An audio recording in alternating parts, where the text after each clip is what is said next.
So, I mean, when they're asking for, I mean, aside from like, I want a Yeah, PS5, yeah. what sort of things in games, are they asking for?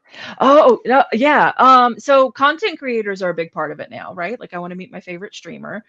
We had a really good example of a kid. Gosh, I'm trying to think how long ago that was. A couple of years ago now. He was also in Belgium. Belgium's coming up a lot. But he had a condition where he would eventually lose his vision, his sight. And his favorite game was Clash Royale, which is made by Supercell. And we reached out to them and we were like, hey, what do you think we can do around this? And they managed to put together a private session for him to play with his two favorite content creators, sent him a whole bunch of skins and everything like that before he lost his vision. So he would always have like, that memory of what he had done when he was, visually able to do that. So yeah, a lot of content creator stuff. That's one of my favorite examples of that. We recently had a kiddo who flew from Ohio over to Stockholm because he wanted to go to the headquarters of Mojang, the Minecraft folks.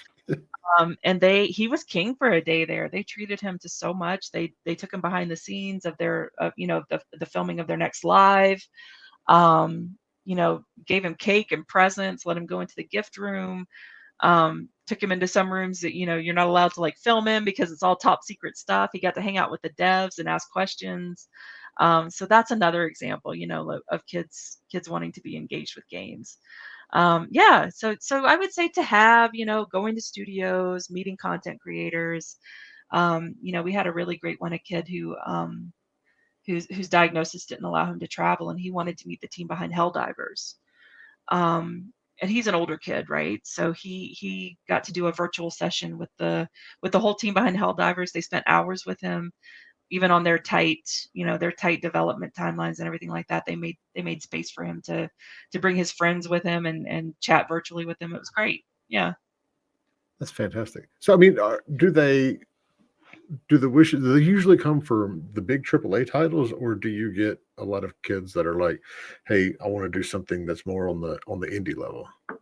It's all up to the kid. I mean, like obviously, things are weighted towards the AAA titles as Yeah. far as that goes, but there's also a lot of like, I want to learn how to develop a game, right? Or I want to learn how to be a game developer, or I wish to become a character in a game, things like that. And I mean, I think the value for indie studios is how nimble indie studios are.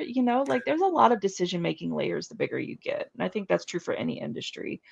But indie teams are just like, yeah, let's do it.